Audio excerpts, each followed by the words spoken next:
लाखा बंजारा और उसका वफादार कुत्ता। बहुत समय पहले लाखा बंजारा नाम का एक बहुत अमीर व्यापारी था।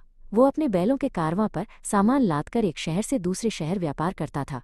उसके पास एक बहुत ही वफादार कुत्ता था जिसे वो अपनी जान से भी ज्यादा चाहता था।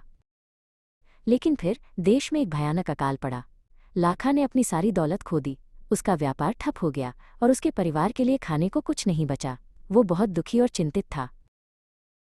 अपने परिवार का पेट भरने के लिए लाखा पास के शहर के एक अमीर साहूकार सेठ के पास गया।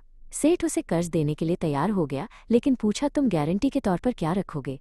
लाखा ने दुखी होकर जवाब दिया, मेरे पास मेरे इस कुत्ते के अलावा कुछ नहीं है। भारी मन से लाखा ने अपने प्यारे कुत्ते को सेठ के पास छोड़ दिया। इसका ख्याल रखना सेठ जी, मैं जल्द से जल्द आपके पैसे लेकर लौटूंगा, उसने कहा। कुत्ते ने अपने मालिक को दुखी आंखों से जाते हुए देखा। एक रात सेठ के घर में चोर घुस आए।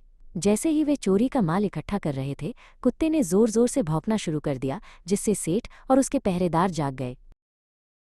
डरे हुए चोर पास के जंगल में अपना माल गिराकर भाग गए। चतुर कुत्ते ने उनका पीछा किया और देख लिया कि उन्होंने चोरी का खजाना कहाँ छिपाया है। अगली सुबह कुत्ता सेठ को उसी स्थान पर ले गया। सेठ अपना सारा माल वापस पाकर बहुत खुश हुआ। वो कुत्ते की वफादारी से इतना प्रभावित हुआ कि उसने कहा, इस बहादुर कुत्ते ने अपने मालिक का पूरा कर्ज चुका दिया है। उसने एक चिट्ठी में सब कुछ लिखा, उसे कुत्ते के गले में बांधा और उसे लाखा के पास वापस भेज दिया। उसी समय लाखा ने भी बहुत पैसा कमा लिया था और वो सेठ का कर्ज चुकाने और अपने प्यारे कुत्ते को घर लाने के लिए रास्ते में था। अचानक उसने दूर से अपने कुत्ते को अपनी ओर दौड़ते हुए देखा। लाखा की खुशी गुस्से में बदल गई।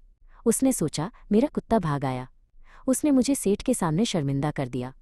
गुस्से में अंधे होकर उसने कुत्ते के गले में बंधी चिट्ठी नहीं देखी और वफादार कुत्ते पर अपनी लाठी से वार कर दिया। कुत्ता बेजान होकर जमीन पर गिर पड़ा। जैसे ही लाखा अपने कुत्ते के पास घुटने टेके, उसने वो चिट्ठी देखी। सेठ के शब्द पढ़ते ही उसके हाथ कांपने लगे। दुख और पछतावे से अभिभूत होकर वो फूट फूट कर रोया। अपने वफादार दोस्त की याद में उसने वहीं एक सुंदर समाधि बनाई, जिसे आज भी कुत्ते की समाधि के रूप में जाना जाता है, जो सभी को जल्दबाजी और गुस्से में काम न करने की याद दिलाती है।